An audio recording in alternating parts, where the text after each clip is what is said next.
कार्तिक मास अध्याय 29। प्रभु कृपा से लिख रहा सुंदर शब्द सजाए। कार्तिक मास महात्म का 29वां अध्याय। राजा पृथु ने कहा, हे मुनि श्रेष्ठ, आपने कलह द्वारा मुक्ति पाए जाने का वृतांत मुझसे कहा, जिसे मैंने ध्यान पूर्वक सुना।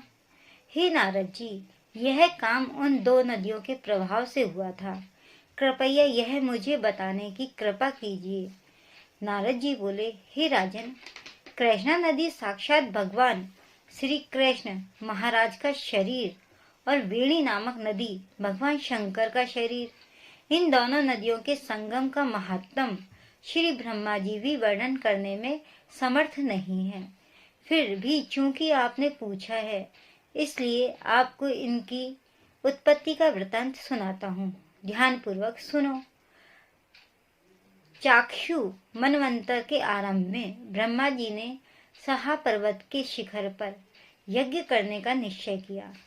वह भगवान विष्णु, भगवान शंकर तथा समस्त देवताओं सहित यज्ञ की सामग्री लेकर उस पर्वत के शिखर पर गए।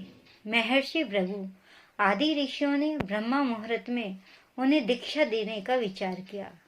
तत्पश्चात भगवान विष्णु ने ब्रह्मा जी की भार्या त्वरा को बुलवाया।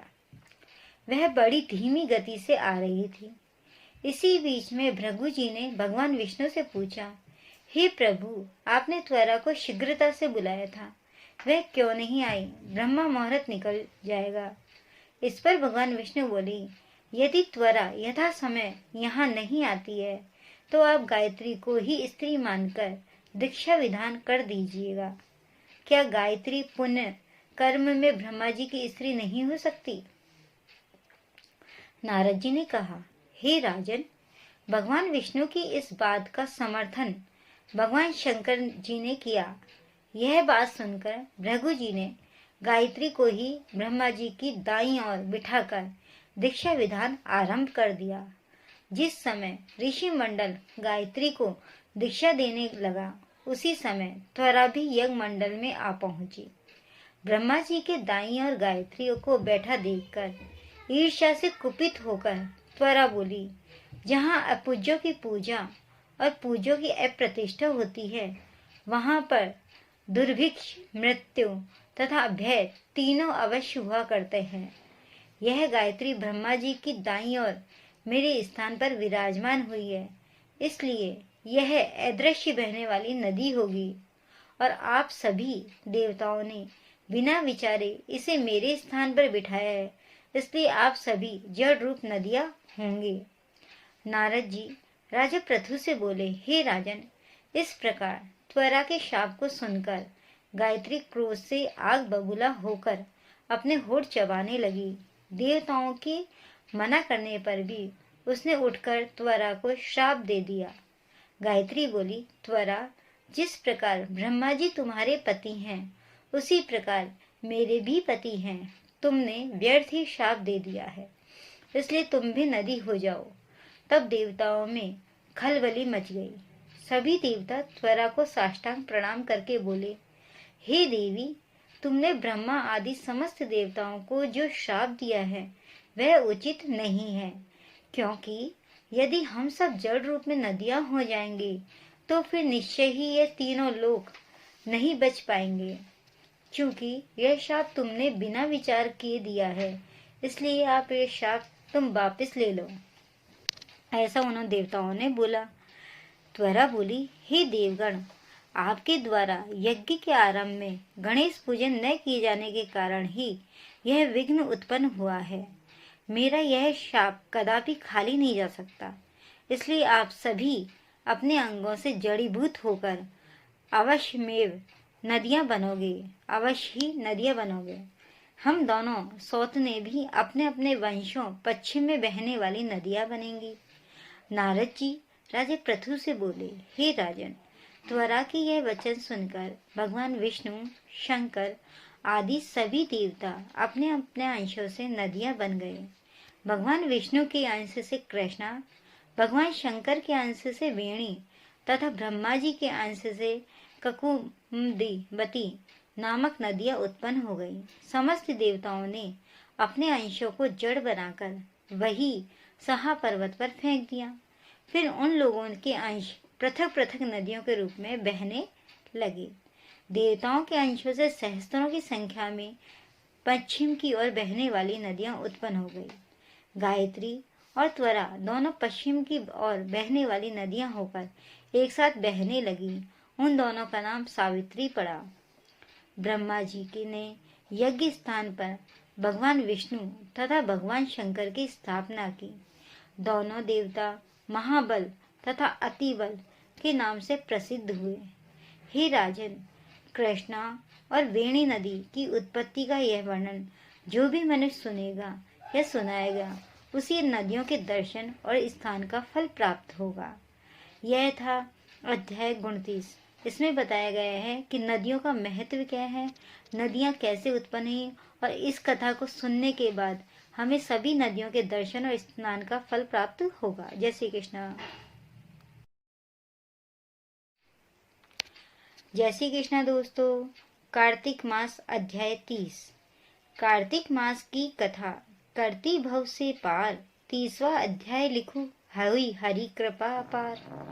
भगवान श्री कृष्ण सत्यभामा से बोले, हे प्रिय, नारद जी के यह वचन सुनकर महाराज पृथु बहुत आश्चर्यचकित हुए। अंत में उन्होंने नारद जी का पूजन करके उनको विदा किया। इसलिए माघ, कार्तिक और एकादशी यह 3 व्रत मुझे अत्यधिक प्रिय हैं। वनस्पतियों में तुलसी, महीनों में कार्तिक, तिथियों में एकादशी और क्षेत्रों में प्रयाग मुझे बहुत प्रिय है। जो मनुष्य इंद्रियों पर विजय प्राप्त कर इनका सेवन करता है, वह मुझे यज्ञ करने वाले मनुष्य से भी अधिक प्रिय है। जो मनुष्य विधि पूर्वक इनकी सेवा करते हैं, मेरी कृपा से उन्हें समस्त पापों से छुटकारा मिल जाता है। भगवान श्री कृष्ण के वचन सुनकर सत्यभामा ने कहा, हे प्रभु, आपने बहुत ही अद्भुत बात कही है कि दूसरे के लिए पुण्य के फल से कलह की मुक्ति हो गई। यह प्रभावशाली कार्तिक मास आपको अधिक प्रिय है, जिससे पति द्रोह का पाप केवल स्नान के पुण्य से ही नष्ट हो गया। दूसरे मनुष्य द्वारा किया हुआ पुण्य उसके देने से किस प्रकार मिल जाता है, यह आप मुझे बताने की कृपा करें। श्री कृष्ण भगवान बोले, प्रिय, जिस कर्म द्वारा बिना दिया हुआ पुण्य और पाप मिलता है, उसे ध्यान पूर्वक सुनो। सतयुग में देश, ग्राम तथा कुलों को दिया हुआ पुण्य या पाप मिलता था, किंतु कलयुग में केवल कर्ता को ही पाप तथा पुण्य का फल भोगना पड़ता है। संसर्ग न करने पर भी वे व्यवस्था की गई है और संसर्ग से पाप व पुण्य दूसरे को मिलते हैं। उसकी व्यवस्था भी सुनो। पढ़ाना, यज्ञ कराना और एक साथ भोजन करने से पाप पुण्य का आधा फल मिलता है। एक आसन पर बैठने तथा सवारी पर चढ़ने से, श्वास के आने जाने से पुण्य व पाप का चौथा भाग जीव मात्र को मिलता है। छूने से, भोजन करने से, दूसरों की स्तुति करने से पुण्य और पाप का 6वां भाग मिलता है। दूसरे की निंदा, चुगली और धिक्कार करने से उसका 7वां भाग मिलता है। पुण्य करने वाले मनुष्य की जो कोई सेवा करता है, वह सेवा का भाग लेता है और अपना पुण्य उसे देता है। नौकर और शिष्य के अतिरिक्त जो मनुष्य दूसरे से सेवा करवाकर उसे पैसे नहीं देता, वह सेवक उसके पुण्य का भागी होता है। जो व्यक्ति पंक्ति में बैठे हुए भोजन करने वालों की पत्तल लांघता है, वह उसे जिसकी पत्तल उसने लांघी है, अपने पुण्य का 6वां भाग देता है। स्नान तथा ध्यान आदि करते हुए मनुष्य जो व्यक्ति बातचीत करता है या उसे छूता है, वह अपने पुण्य का 6वां भाग दे डालता है। जो मनुष्य धर्म के कार्य के लिए दूसरों से धन मांगता है, वह पुण्य का भागी होता है। ठीक उसी प्रकार जिस प्रकार की दान करने वाला पुण्य का भागी होता है, जो मनुष्य धर्म का उपदेश करता है और उसके बाद सुनने वाले से याचना करता है, वह अपने पुण्य का 6वां भाग उसे दे देता है। जो मनुष्य दूसरों का धन चुराकर उससे धर्म करता है, वह चोरी का फल भोगता है और शीघ्र ही निर्धन हो जाता है। और जिसका धन चुराता है, वह पुण्य का भागी होता है। बिना ऋण उतारे जो मनुष्य मृत्यु को प्राप्त होता है, उनको ऋण देने वाले सज्जन पुरुष पुण्य के भागी होते हैं। शिक्षा देने वाला, सलाह देने वाला, सामग्री को जुटाने वाला तथा प्रेरणा देने वाला यह पाप और पुण्य के छठे भाग को प्राप्त करते हैं।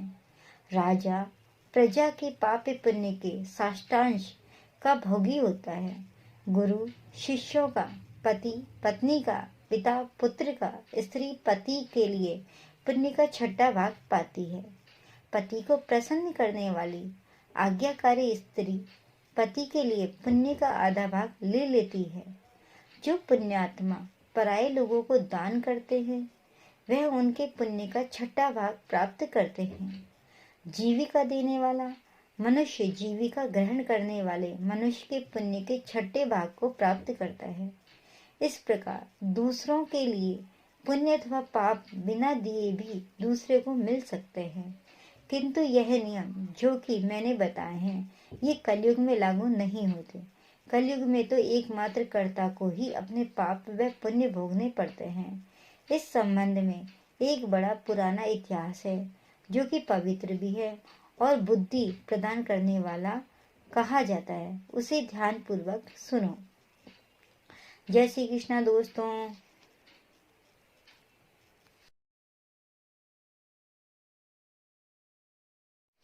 कार्तिक मास में सुनी जाने वाली पंचवीकों की कहानी। एक साहूकार के बेटे की बहू थी। यह कार्तिक के महीने में सुबह जल्दी उठकर गंगा जी नहाने जाती थी। वह पराये पुरुष का मुंह नहीं देखती थी। राजा का लड़का भी गंगा जी नहाने जाता था।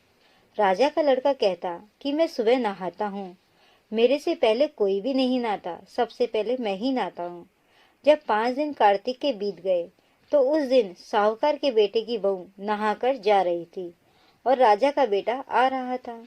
शोर सुनकर जल्दी से जाने लगी, जिससे अपने मोती की माला वहीं पर भूल गई। तब राजा के बेटे ने वह मोती की माला देखी तो देखकर कहा कि यह माला किसकी है जो इतनी सुंदर है, तो पहनने वाली कितनी सुंदर होगी। बाद में सारी नगरी में ढिंढोरा पिटवा दिया कि यह माला जिसकी है वह मेरे पास 5 रात आएगी, मैं उसकी यह माला दे दूंगा। और खुद वहां तोते का पिंजरा टांग कर बैठ गया। यानी कि राजकुमार की नीयत खराब हो गई। सुबह साहूकारनी की बहू आई तो पहली पैड़ी पर पांव रखा तो बोली कि अगर मेरे में सत है तो इसे नींद आ जाए। और भगवान ने उसका सत रख दिया और उसे नींद आ गई और वह नहाकर चली गई। राजा का बेटा उठकर बैठ गया और तोते से पूछा कि क्या वह आई थी। तो तोते ने कहा आई थी। तो वह कैसी थी।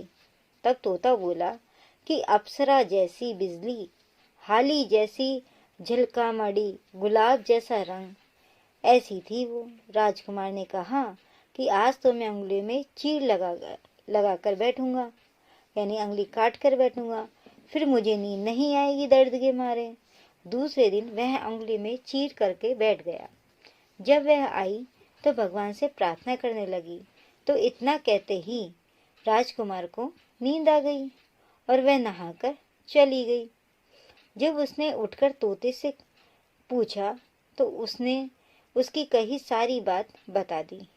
तब राजकुमार बोला, मैं आंखों में मिर्च डालकर बैठूंगा, और रात को मिर्च डालकर बैठ गया। और वह आई और प्रार्थना करी, जिससे उसको नींद आ गई और वो नहा धोकर वापस चली गई। राजकुमार ने तोते से पूछा कि आई थी। तो उसने कहा आई थी। तो उसने फिर कहा आई थी, हाँ आई थी। आज तो मैं बिना बिस्तर के बैठूंगा। और वह रात को बिना बिस्तर के बैठ गया। तो फिर भगवान से वही बात कही तो राजकुमार को नींद आ गई। जब वह नहाकर जाने लगी तो आंख बंद करके चली गई। राजकुमार ने उठकर देखा तो वह नहाकर चली गई थी। अगर आपको ये कहानी पसंद आ रही हो तो हमारे चैनल को सब्सक्राइब भी जरूर कर दें। तो वह बोला कि आज तो मैं आग की अंगीठी रखकर बैठ गया। साहूकार की बहू आई तो भगवान से कहा कि 4 रात तो निकाल दी, परंतु आज की रात और निकाल दो। भगवान ने उसका सत रख दिया और उसे नींद आ गई। जब वह नहाकर जाने लगी तो वह तोते से बोली कि पापी हत्यारे से कह दिया कि तेरी 5 रात पूरी हो गई, इसलिए मेरी मोती की माला मेरे घर पे भेज देना। फिर राजा ने तोते से पूछा कि वह आई थी, तो तोते ने कहा कि वह आई थी और उसने अपनी माला मंगवाई है, ऐसा उसने कहा है। तो राजकुमार ने सोचा कि वह तो सच्ची थी, इसलिए उसका तो भगवान ने भी सत रखा और भगवान ने भी उसकी रक्षा करी। ऐसा सोचकर वो घर चला गया। थोड़े दिन बाद राजकुमार के शरीर में कोढ़ निकल गया और तड़पने लगा। तो राजा ने ब्राह्मण को बुलाकर पूछा कि मेरे बेटे का शरीर क्यों जल रहा है। तब ब्राह्मण ने कहा कि उस साहूकार की बहू को धर्म की बहन बना ले और उसके नहाए हुए जल से नहाए तो इसका कोढ़ ठीक हो जाएगा। राजा उसकी माला लेकर घर गया और साहूकार से कहा कि यह माला आपकी बहू की है और उसके नहाए हुए जल से मेरे बेटे को नहला दो। तो साहूकार ने कहा, वह तो किसी पराये का मुंह भी नहीं देखती। इस नाली के नीचे राजकुमार को बैठा देना। जब वह नहाएगी तो ऊपर से वह पानी गिर जाएगा। बाद में राजकुमार बैठ गया और नहाया तो उसकी चंदन जैसी काया हो गई। हे पंचविभू देवता, जैसे साहूकार की बहू का सत रखा वैसे ही सबका सत रखना। कहता न सुनता न, हुकारा देता न, अपने सारे परिवार का सत रखना।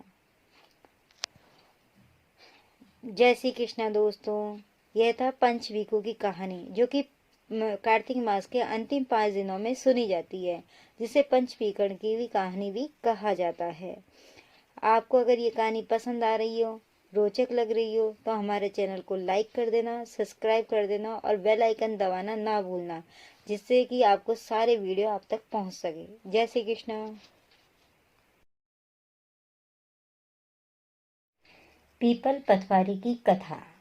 कार्तिक के महीने में अन्य कथाओं के साथ साथ पीपल पतवारी की कथा भी अवश्य सुननी चाहिए।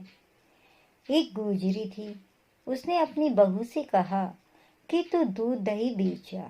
तो वह दूध दही बेचने गई। कार्तिक का महीना था, वहां पर सब औरतें पीपल सींचने आती थी, तो वह भी बैठ गई और औरतों से पूछने लगी कि तुम क्या कर रही हो। तो सारी औरतें बोली कि हम तो पीपल की पतवारी सींच रही हैं। तो उसने पूछा, इससे क्या होता है। औरतों ने जवाब दिया कि इससे करने से अन्न धन मिलता है, वर्षों का बिछड़ा हुआ पति मिलता है और मनोकामनाएं सिद्ध होती है। उस गुजरी ने कहा कि तुम तो पानी सींच रही हो, मैं दूध दही से सींचूंगी। उसकी सास रोज कहती कि तू दूध दही बेचकर पैसे ला कर दे। तो उसने कहा, जब कार्तिक का महीना पूरा हो जाएगा तब ला दूंगी। और कार्तिक का महीना पूरा हो गया। पूनम के दिन गुजरी पीपल पतवारी के पास धरना देकर बैठ गई।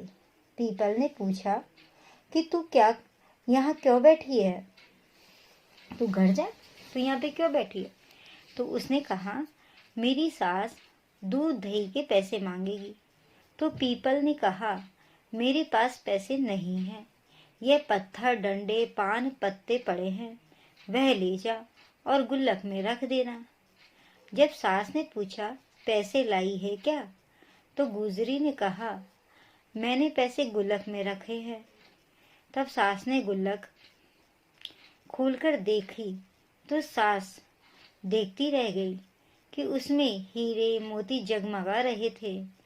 पत्थर डंडे और पत्तों का धन हो गया था। वह देख के आश्चर्य में पड़ गई कि ऐसा कैसे हो गया। सास बोली कि बहू इतना पैसा कहाँ से लाई। तो बहू ने आकर देखा तो बहुत धन पड़ा है। तब गुजरी ने कहा, सासू जी, मैंने तो 1 महीना दूध दही से पीपल की और पतवारी में सींचा है। मैंने तो पूरा दूध दही पीपल और पतवारी में चढ़ा के आ गई थी। मैं तो पीपल और पतवारी को सींचा था पूरे महीने। और मैंने उससे धन मांगा तो उसने मुझे पत्थर, डंडे, पत्ते दिए थे जो मैंने गुल्लक में रख दिए थे, और वह हीरे मोती हो गए। तब सासू जी ने कहा कि अब की बार मैं भी पतवारी सींचूंगी। कि भाई तुमने सींची है तो अब मैं भी सींचूंगी कि मुझे भी देती है क्या।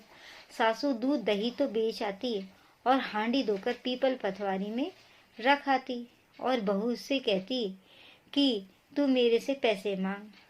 तो बहू ने कहा कि कभी बहू भी सास से पैसे मांगती है? आप भी कैसी बात करते हो कि कभी सास सास बोली कि तू मेरे से पैसे मांग, तू तो मांग, जैसे मैंने किया वैसे तू भी कर। तो बहू ने सास से दूध दही के पैसे मांगे तो सासू जी पीपल पतवारी पर जाकर धरना देकर बैठ गए। तो डंडे, पत्ते और पान भांडे उसे भी दिए और कहा गुल्लक में ले जाके रख देना। ऐसे जैसे बहू से कहा था वैसे ही सास से कहा। फिर बहू ने खोलकर देखा तो उसमें कीड़े मकोड़े चल रहे थे और गुजरी ने सास से कहा यह क्या है? तो सास देखकर बोली कि पीपल पतवारी ने तेरे को तो इतना सारा धन दिया और मुझे कुछ भी नहीं दिया, कीड़े मकोड़े दिए। तब सब बोले कि बहू तो सत से सींचती थी और सासू जी तो धन के भूख से सींचती थी, इसलिए हित पतवारी माता, जैसे बहू को दिया वैसे सबको ही देना और जैसे सास को दिया वैसा किसी को भी मत देना। बहू की जैसे लाज रखी वैसे सबकी ही लाज रखना और सबको ही सुख शांति देना। यह थी पीपल पतवारी की कथा की कहानी। अगर आपको यह पीपल पतवारी की कथा अच्छी लगी हो तो हमारे चैनल को लाइक, शेयर एंड सब्सक्राइब अवश्य करें और बेल आइकन दबाना ना भूलें जिससे कि आगे के सारे वीडियो आप तक पहुंच सके। जय श्री कृष्णा दोस्तों।